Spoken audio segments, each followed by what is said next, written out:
Bienvenue, je suis Delphine et je vous présente L'Autruche et le Colibri, le podcast de la consommation responsable française.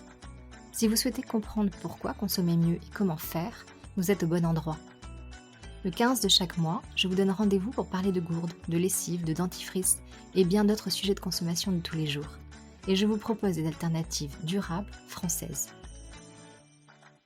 Vous écoutez l'épisode 28, Arrête ton cinéma. Alors que le Festival de Cannes remballe strass, paillettes et son légendaire tapis rouge, je vous ai concocté un petit épisode. Ça fait longtemps que j'avais envie de faire un épisode sur le cinéma et les séries. Mais comme c'est un peu mon péché mignon, j'ai reculé ce moment le plus possible. Et oui, je suis historiquement une fan du grand écran. Fut un temps, j'allais au cinéma en moyenne 1 fois par semaine. Depuis que j'ai des enfants, je me suis reconvertie et je suis devenue fan de séries que je regarde, que dis-je, que je binge-watch sur des plateformes de streaming. Le cinéma serait-il un plaisir coupable ? Le cinéma est une industrie à part entière et elle pollue. Le Festival de Cannes lui-même, même s'il a fait des efforts, est à l'origine de quelques pollutions notoires, comme ce fameux tapis rouge de 60 mètres de long qui était jusqu'à peu changé à chaque montée des marches. Alors rassurons-nous, la fréquence de changement du tapis rouge a été, depuis 2021, divisée par 2. Pour autant, il est encore changé tous les jours. Palme d'or du film le plus polluant est attribuée à... En 2006, une étude de l'Université de Californie révélait que l'industrie cinématographique était la deuxième source de pollution de l'air à Los Angeles, juste après les raffineries de pétrole de la région. En France, une autre étude datant de 2020, faite par l'association Ecoprod, montrait que le secteur du cinéma et de l'audiovisuel français rejetait chaque année 1,7 million de tonnes équivalent carbone. Alors pourquoi autant d'émissions, sans jeu de mots, me direz-vous ? Cela est essentiellement lié au tournage qui constituerait un quart de la quantité totale d'émissions de CO2 produites par l'industrie du cinéma. Alors globalement, cela comprend le déplacement des acteurs et des équipes en avion le plus souvent, les lumières de tournage et groupes électrogènes, la construction de décors souvent qui sont à usage unique, la nourriture et les boissons pour autant de personnes que de l'équipe de tournage, donc avec autant de bouteilles et plastiques jetables. Et puis vient aussi la dégradation environnementale. Comment un décor peut-il polluer ?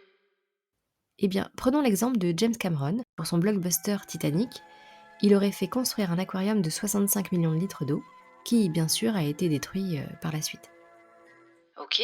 Et pour la détérioration de l'environnement ? Autre exemple avec du coup James Bond, et le dernier Mourir peut attendre. Il a nécessité la construction de bâtiments dans une zone boisée ultra protégée en Norvège, et ils ont fait exploser donc les constructions, pour les besoins du scénario, bien sûr. The Expendables 2, donc ils ont décidé de tourner dans une grotte en Bulgarie qui était habitée par des chauves-souris. Ils ont provoqué la mort de la majorité des chauves-souris qui étaient présentes. Une grande perte pour la faune locale. Et pour le public aussi, parce que c'était pas dingue comme film.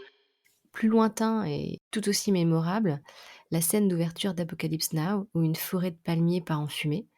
Et la production avait utilisé donc près de 4500 litres d'essence pour vraiment incendier la forêt, avec quelques pneus en plus pour assurer la quantité de fumée nécessaire et puis qu'elle soit bien noire.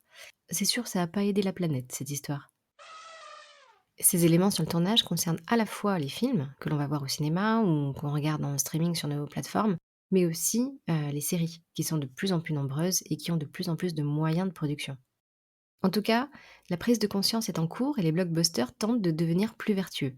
Donc des solutions sont trouvées pour les lumières, qui sont remplacées par des LED, des sites de tournage qui sont limités, ou encore des décors qui sont réutilisables ou recyclés. On utilise beaucoup plus la seconde main pour les décors et les accessoires.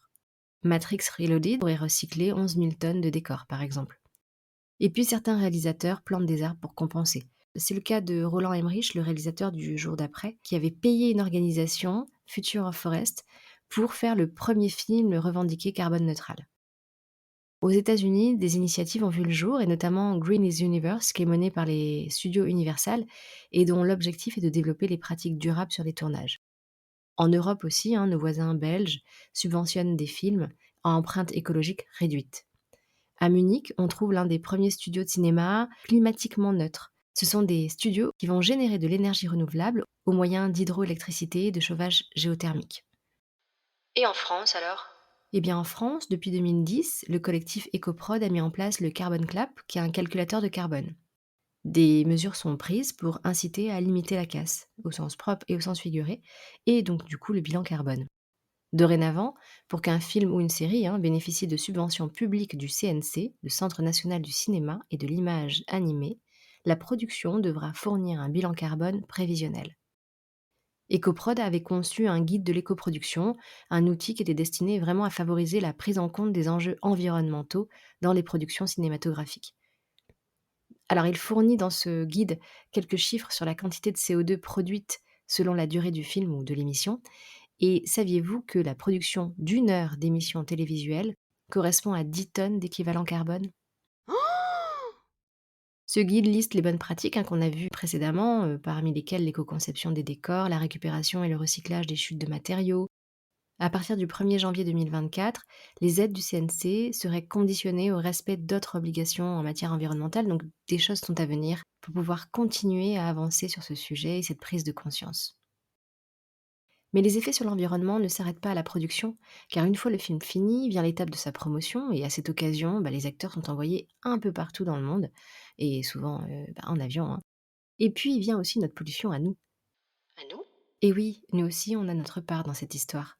Quand on regarde un film, c'est pour s'évader, oublier, s'inspirer, mais nous aussi, nous émettons du carbone. Dans le meilleur des cas, on va dans une salle de cinéma en transport en commun ou à pied, mais on est nombreux à prendre la voiture pour s'y rendre. J'ai trouvé une étude qui mentionne qu'en France, les trajets réalisés par les spectateurs pour aller au cinéma émettaient 350 000 tonnes de CO2 en 2010. Alors c'était à l'époque près de 28% des émissions carbone de l'industrie cinématographique, un peu plus que les émissions liées à la production. Ah, quand même. Quand on regarde des films ou des séries à la maison, on les regarde majoritairement en streaming, plus d'ailleurs maintenant que sur les chaînes classiques de télévision.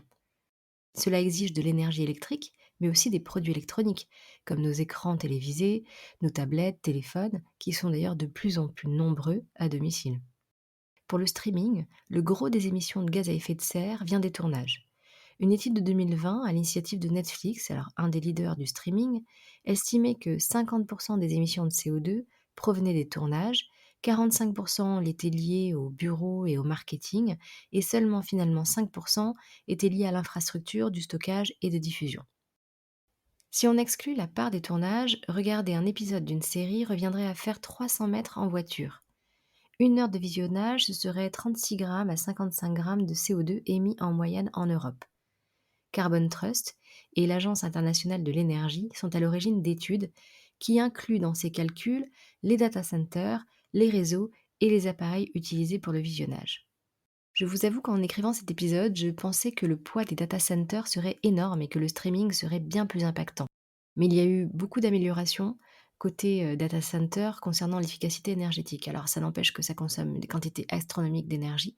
Mis bout à bout, le streaming émettrait tout de même 100 millions de tonnes de CO2 par an. Et puis à côté, nous avons toute la partie appareil. Selon l'ADEME, ces écrans que nous utilisons aussi pour regarder donc à la fois des séries et des films, que sont les tablettes, les téléphones et autres écrans, sont responsables de 10% de la consommation électrique française. Et le numérique génère plus de 2,5% de l'empreinte carbone de la France. Et ce n'est que le début. Il est prévu qu'il augmente, bien sûr. Sur le total des émissions de gaz à effet de serre générées par le numérique, un quart serait dû au data center et près de 50% à nos équipements. Finalement, le débat, c'est pas tant les data centers que les appareils qu'on utilise. Alors, je ne dis pas qu'il faut arrêter de faire du cinéma, ou de le regarder d'ailleurs, mais le faire en toute conscience, à la fois pour les studios de production et à la fois pour nous consommateurs. À notre niveau, nous pouvons éviter de prendre la voiture, par exemple, pour aller au cinéma, et covoiturer quand il n'y a pas d'autre solution. Nous pouvons aussi limiter nos équipements électroniques, prolonger leur durée de vie et éviter de les changer à tout bout de champ. Et puis, libre à vous de choisir ce que vous souhaitez regarder et de boycotter les blockbusters qui font tout péter, et privilégier les films ou séries plus minimalistes et celles qui œuvrent pour communiquer sur le réchauffement climatique et ses conséquences, et Dieu sait qu'il y en a de plus en plus. Merci à vous de m'avoir écouté jusqu'au bout. Si vous appréciez cette initiative et que vous souhaitez l'encourager, laissez-moi une note sur Apple Podcast et en commentaire, n'hésitez pas à me suggérer un thème qui vous intéresse. Pour rester en contact entre chaque épisode, suivez l'Autruche et le Colibri sur Instagram ou Facebook. À très bientôt, au revoir.